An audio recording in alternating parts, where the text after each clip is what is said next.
RTCI nous réunit. Santé pour tous. Santé pour tous.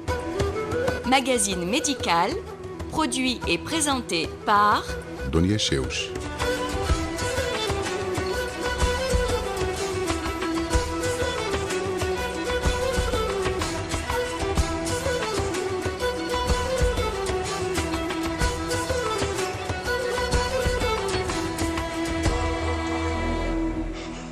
Bonjour. Dans le monde, environ 50 millions de personnes sont atteintes d'épilepsie, ce qui en fait l'une des affections neurologiques les plus fréquentes. Bien connue du grand public pour les crises convulsives impressionnantes qu'elle provoque chez certains malades, elle a suscité pendant des siècles crainte, incompréhension, discrimination et stigmatisation sociale. Cela continue de nos jours dans de nombreux pays et peut avoir des répercussions sur la qualité de vie des personnes atteintes et de leurs familles. Le point sur cette maladie aux multiples facettes avec nos invités, tout d'abord le professeur Semia Bensessi, qui est professeur agrégé en neurologie à l'Institut national Monji Ben Ahmed de neurologie. Bonjour professeur. Bonjour. Et puis le docteur Souhail Marraq, qui est président de l'Association tunisienne des neurologues libéraux. Bonjour docteur. Bonjour Dunia, merci. Merci à vous deux, merci d'avoir accepté cette invitation. Alors, la plupart d'entre nous confondent l'épilepsie avec sa manifestation la plus spectaculaire, à savoir la crise. Alors, ma première question sera: qu'est-ce que l'épilepsie? Question que je vous pose, professeur Semia Bensessi. L'épilepsie est une maladie chronique du cerveau. Elle est liée à un dysfonctionnement transitoire au niveau de la substance grise en particulier, et c'est lié à une décharge excessive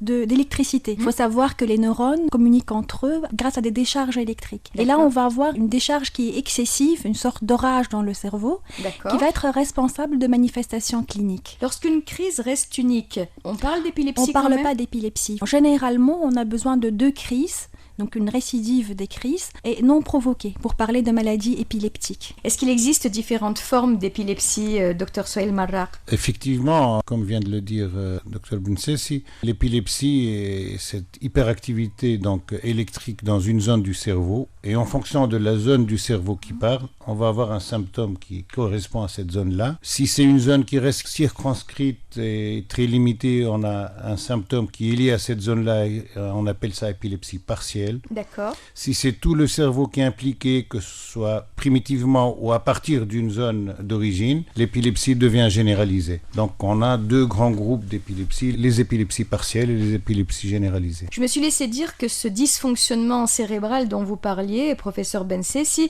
est, après la migraine, le premier motif de consultation pour un neurologue. Donc est-ce que ça signifie qu'elle est fréquente, l'épilepsie? Oui, c'est une maladie très fréquente. En Tunisie, on a quelques études épidémiologiques. On a à peu près 4 pour 1000 des Tunisiens qui sont touchés par cette maladie. Donc soit à peu près 40 000 personnes en Tunisie qui sont épileptiques. D'accord. Ça touche essentiellement les enfants, mais ça peut se voir à tout âge. C'est surtout donc dans 70% des cas avant l'âge de 20 ans, mais on peut l'avoir à tout âge, en particulier avec une fréquence accrue chez les sujets âgés. Et dans le monde? Dans le monde, c'est à peu près 50 millions c'est 1% à peu près de la population mondiale qui est touchée par cette maladie.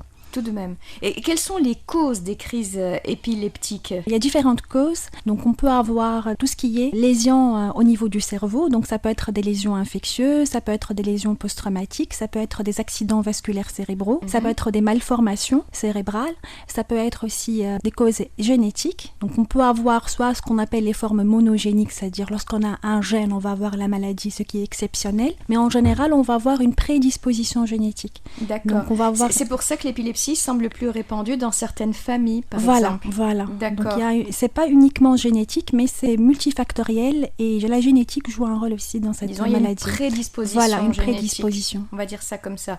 Et puis il y a des épilepsies qui sont de cause inconnue, docteur Souhail Marraq. Absolument. Je pense que c'est le plus gros lot, c'est des épilepsies qu'on appelle essentielles, qui restent sans cause. En fait, sans cause, on va dire que c'est peut-être sans cause qu'on connaît encore, parce qu'on ne connaît pas toute la médecine, et heureusement que ça nous laisse encore du chemin et du travail à faire. Il y a probablement une cause à toute épilepsie. Maintenant, sur les causes qu'on connaît, il y a plus que la moitié où pratiquement on ne trouve pas de cause. Et ça dépend aussi beaucoup de l'âge. Très souvent, chez l'adulte, on trouve une cause lésionnelle, c'est pour ça qu'on doit s'inquiéter beaucoup plus. Chez l'enfant, c'est souvent des problèmes de maturation ou de malformation, mais très souvent, on peut ne pas trouver de cause. Et bien entendu, quand il n'y a pas de cause, en général, l'épilepsie est plus facile à contrôler que quand il y a une cause. D'accord. Et quand il y a une cause, il faut traiter la cause, bien entendu. Bien entendu. Alors, l'épilepsie touche tous les âges de la vie, si j'ai bien compris ce que vous avez dit à l'instant, professeur Semia Bensessi. Mais les enfants seraient les premiers touchés. Oui, c'est une maladie qui est plus fréquente chez les enfants parce que quand on a une prédisposition génétique, on va faire les crises tôt dans la vie.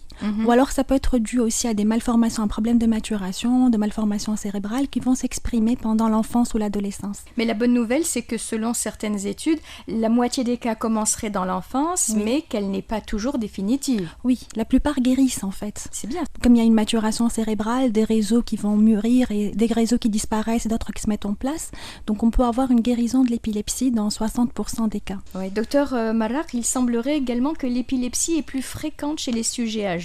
Enfin, elle n'est pas plus fréquente, mais disons qu'on trouve plus souvent une cause chez le sujet âgé. Mais l'épilepsie est beaucoup plus l'apanage de l'enfant, quoi. Mais l'épilepsie, on la voit à tout âge, on peut l'avoir à 90 ans, on peut même avoir une épilepsie essentielle avec laquelle on est et qui se déclare à 50 ans ou 60 ans. Quelque part, on est tous concernés, personne n'est à l'abri. On est tous Ça peut nous tomber dessus un jour ou l'autre sans qu'on s'y attende. Et comme vous l'avez dit au début, une convulsion ne représente pas du tout l'épilepsie. Et la convulsion, c'est un peu l'équivalent de la toux pour le poumon, quoi.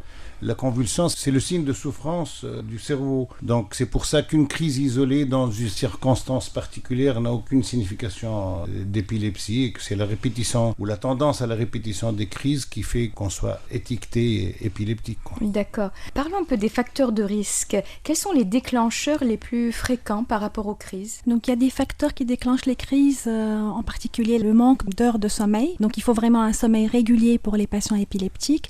Les facteurs de stress psychique, et puis la fatigue excessive, la consommation d'excitants, beaucoup d'alcool, beaucoup de café, donc tous ces facteurs-là, il faudrait les éviter. Et chez certains épileptiques, on peut avoir ce qu'on appelle une photosensibilité, c'est-à-dire que la lumière peut déclencher la crise. Donc chez ces patients-là, il paraît, les lumières qui clignotantes, clignotent. Les jeux vidéo, il faudra éviter ce genre d'activité chez les patients qui sont photosensibles, pas chez tous les patients épileptiques, mais si ces crises sont sensibles à la lumière, il faudrait éviter chez ces patients l'exposition aux jeux vidéo. Ils doivent éviter de regarder beaucoup la télé, éviter la lumière stroboscopique des boîtes de nuit par exemple, chez ces patients-là en particulier. D'accord. Alors on l'a dit, les crises d'épilepsie ne s'accompagnent pas toujours de convulsions.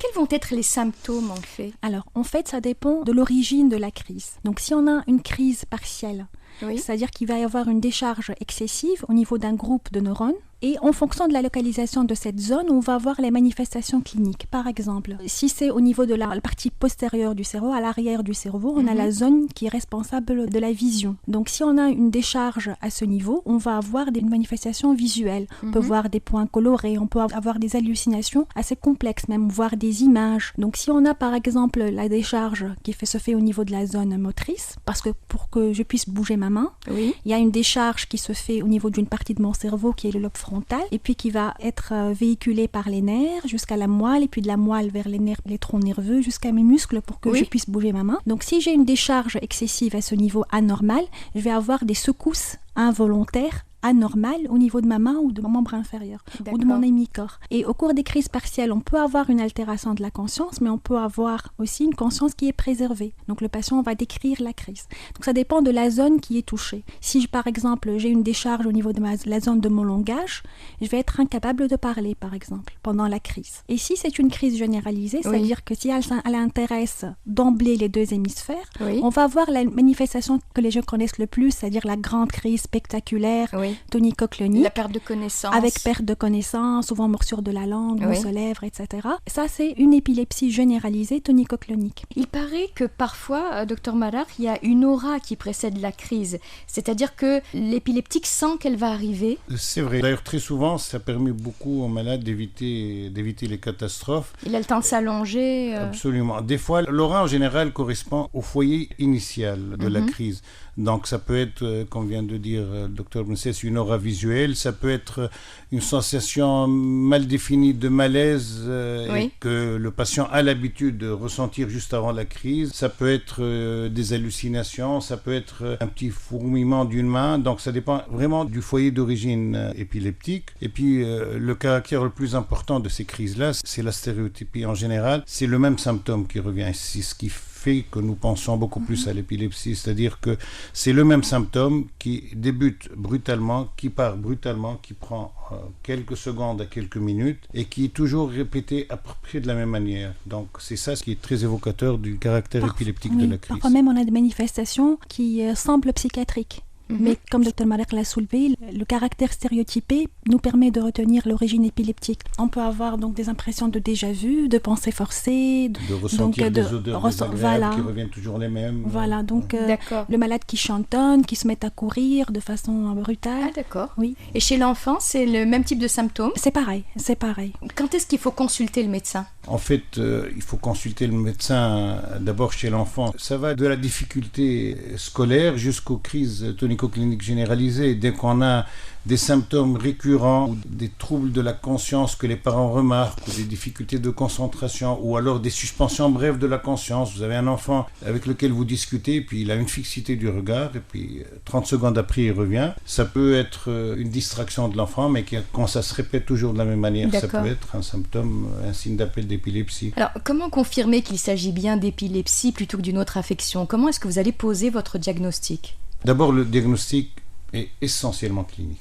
C'est sur la description beaucoup plus de l'entourage, bien entendu, puisque très souvent le patient n'est pas conscient de cette crise. Ou bien il est frappé d'amnésie aussi parfois. Absolument, il a toujours une petite amnésie après la crise. Mais c'est l'entourage, c'est la description détaillée des circonstances, des caractéristiques de la crise, de la durée, qui nous fait évoquer l'épilepsie. Et puis, on a des examens complémentaires qui peuvent nous montrer des choses qui peuvent être normaux. Ils peuvent ne mettre en évidence aucune anomalie. C'est-à-dire, par exemple, si on fait un électroencéphalogramme, il risque de ne rien y avoir ou un scanner Absolument. Le fait d'avoir un électroencéphalogramme normal n'élimine pas du tout le caractère épileptique d'une crise, quoi. Mais quand on a un électroencéphalogramme pathologique avec des signes caractéristiques, à ce moment-là, le diagnostic est plus facile, quoi. Là, c'est bien clair. J'aimerais vous poser une question aussi qui taraude un peu tout le monde, parce qu'on entend dire que suite à une crise, il y a eu des blessures ou bien des séquelles. Quelles sont les conséquences? Quand on fait une seule crise, en général, c'est spontanément résolutif et c'est sans conséquence. Bien sûr, on peut se blesser pendant la crise, surtout lorsqu'on a une crise motrice. Oui. Donc c'est pour ça qu'il faudra éliminer les objets tout autour du patient qui peuvent lui causer un traumatisme. Mais sinon, une seule crise, en général, c'est sans conséquence. Il y a un danger lorsque c'est des crises, ce qu'on appelle état de mal, c'est des crises qui se répètent sans que le patient ne se réveille entre les crises. Là, il faut vraiment... Ça arrive, c'est rare, mais ça peut arriver. Et là, ça peut constituer une urgence vitale. Mais en général, une crise chez un épileptique connu, c'est sans conséquence. Éventuellement, il peut tomber, donc une blessure corporelle, j'imagine. Oui. Est-ce qu'il peut y avoir des séquelles neurologiques? Des séquelles si c'est un état de mal convulsif.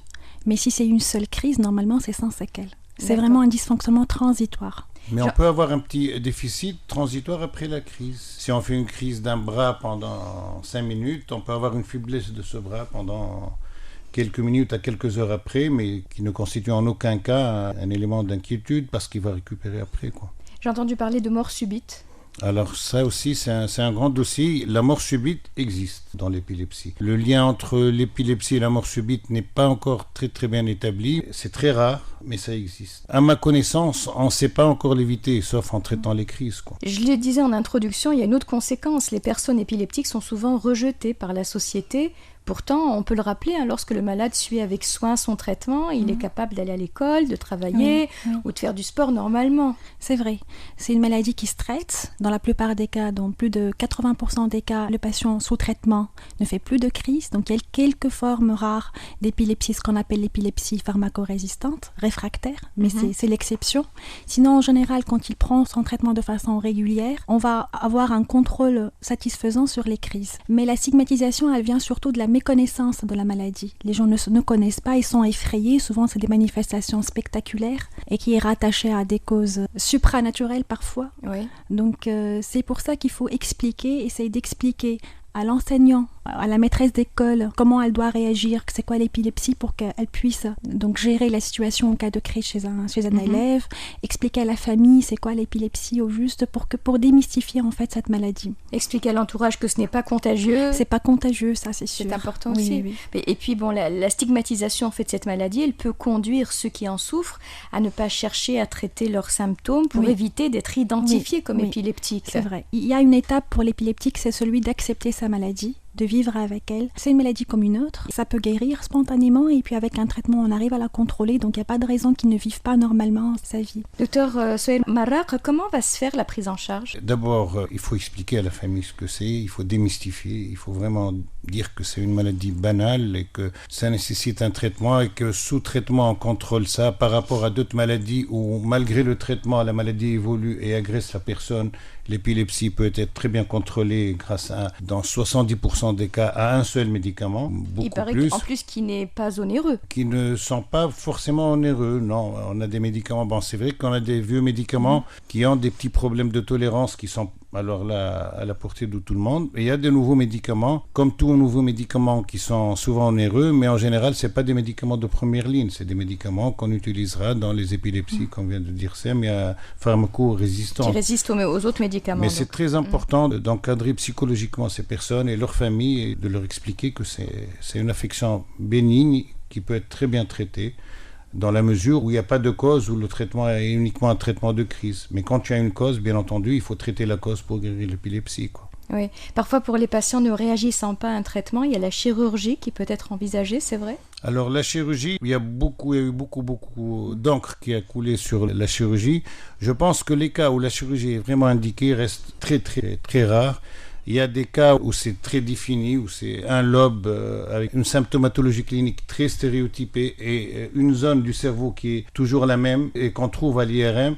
Et à ce moment-là, la chirurgie peut être très efficace. Et c'est pratiquement le seul cas où le lien de causalité ou la démonstration d'efficacité est évidente. Évidemment, quand il y a une lésion qui entraîne la crise, l'extraction et l'extirpation de cette lésion va guérir l'épilepsie. Mais dans les autres cas où on n'a pas un foyer qui est bien défini, où on a une épilepsie qui est vraiment très difficile à contrôler, l'efficacité de la chirurgie reste quand même très limitée. Donc vraiment, je pense qu'il ne faut pas avancer la chirurgie comme traitement de l'épilepsie de première ligne du tout. On est encore très loin, quoi. Évolution de la maladie à long terme ? Comme on vient de le souligner, on peut avoir une résolution spontanée des crises, de l'épilepsie, disparition des crises, guérison de l'épilepsie avec la maturation du cerveau chez les enfants. Donc ça peut disparaître aussi même chez les adultes. Dans 60% des cas, ça va guérir tout seul, mais sinon, certaines restent dépendantes du traitement. Donc on doit garder le traitement assez longtemps. Et est-ce qu'on peut par exemple envisager une grossesse en étant épileptique ? On peut très bien envisager une grossesse. Le problème de la grossesse, c'est beaucoup plus un problème de médicaments que de problème de crise. Bien entendu, il faut mieux ne pas avoir de crise parce que les crises, ça peut engendrer des souffrances chez l'enfant et chez la mère aussi. Mais il y a beaucoup de médicaments qui risquent de poser des problèmes chez le fœtus et donc il faut savoir gérer les médicaments beaucoup plus. Il y a quelques médicaments qu'il faut absolument éviter. Il y a des médicaments où il suffit de réduire les doses et il y a des médicaments qui jusque-là ont démontré leur bonne tolérance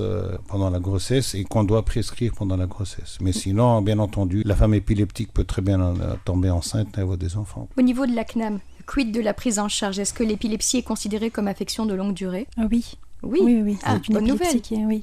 D'accord. Donc en général, les traitements de première ligne ne coûtent pas cher. Ils sont assez efficaces et pour les traitements de deuxième ligne, ils sont entièrement remboursés par...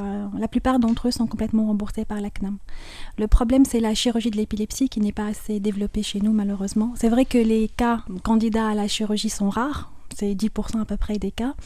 Mais dans certaines formes très localisées où on a vraiment identifié l'origine de l'épilepsie, ça peut être très efficace.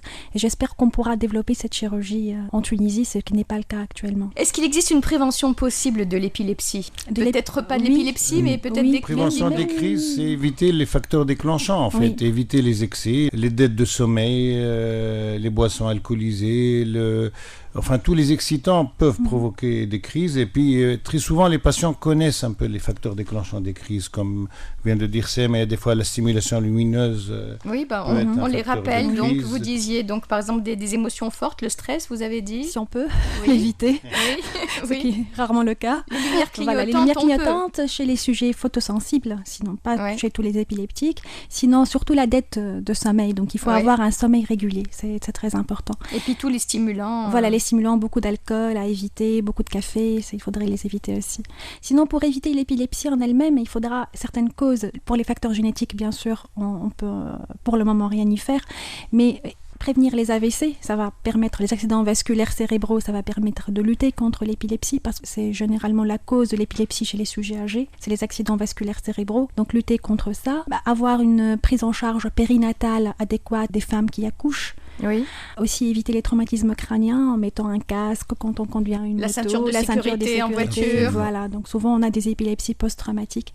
Donc éviter toutes ces lésions cérébrales c'est bien clair. Pour éviter l'épilepsie. Alors tout à l'heure vous nous avez dit, docteur Sohail Marar, qu'on pouvait concevoir un enfant tout en étant épileptique. Donc une femme épileptique peut avoir des enfants. Est-ce que l'on peut conduire? Est-ce que l'on peut faire du sport? Alors là aussi c'est vraiment au cas par cas. Là en préparant votre émission, Denis, j'ai un peu revu la législation. En France, il y a une législation, il y a des textes de loi sur la conduite de l'épileptique.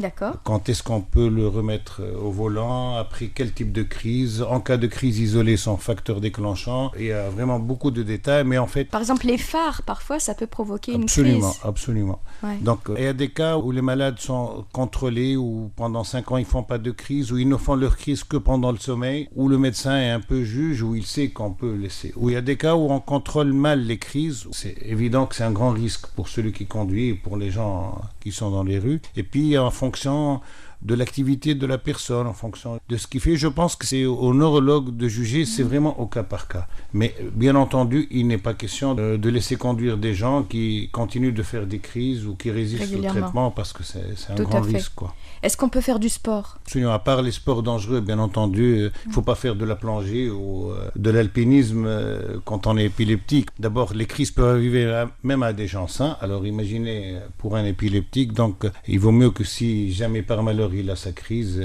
il a sur un tapis de judo que au fond de l'eau, quoi. Oui. Professeur Semia Bensessi, le traitement, est-ce qu'il va falloir le suivre à vie ou bien est-ce qu'on peut stopper le traitement? On peut arrêter le traitement si il n'y a plus de crise pendant 2 à 5 ans en fonction des cas. D'accord. On peut arrêter, bien sûr, progressivement. C'est le médecin qui doit arrêter la palpation tout seul. Donc on va arrêter progressivement le traitement et voir si l'épilepsie est guérie ou pas. Nous en arrivons déjà à la fin de cette émission, mais quand même avant, j'aimerais que vous nous donniez quelques conseils. Si on assiste à un épileptique en train de faire une crise, qu'est-ce qu'il faut qu'on fasse, nous, en cas de crise? Alors, il faudra écarter les objets qui peuvent faire du mal aux patients, être traumatisants. Voilà. D'accord. Donc, et puis, ne rien faire si c'est une crise motrice, il faut laisser faire. On n'essaie pas de le retenir. On met en position de sécurité. Quand la crise est finie, on va le mettre en position latérale de sécurité. Oui, mais pour l'instant, la crise n'est pas finie. La personne est en pleine crise, qu'est-ce que je fais? Enfin, on essaie d'éviter qu'elle se fasse mal, c'est tout. C'est tout, mais le temps que les crises... C'est-à-dire que je vais éloigner les obstacles, ce qui pourrait lui causer une blessure.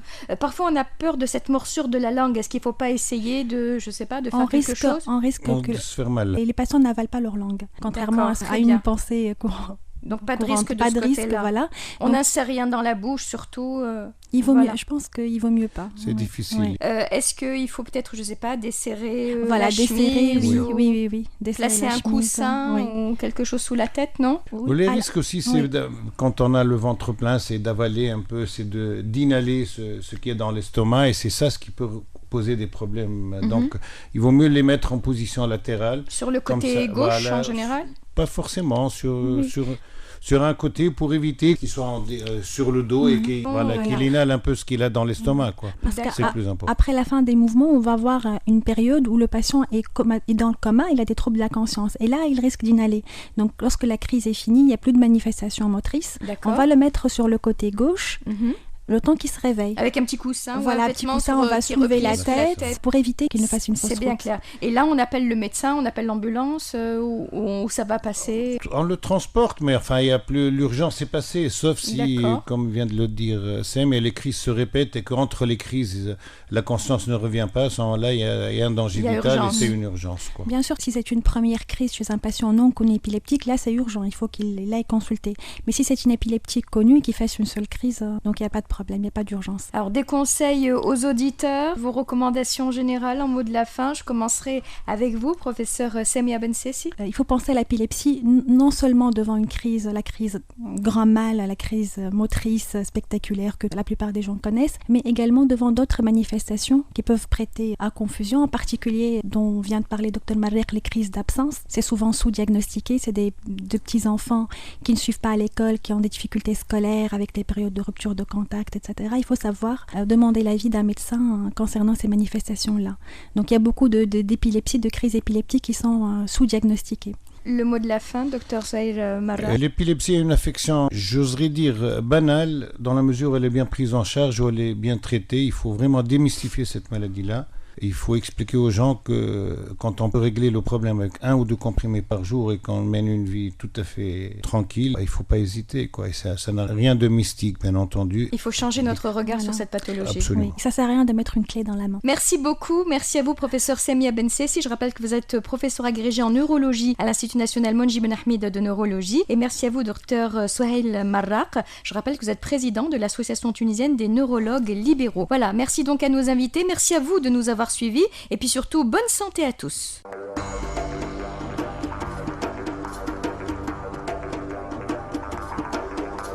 Santé pour tous.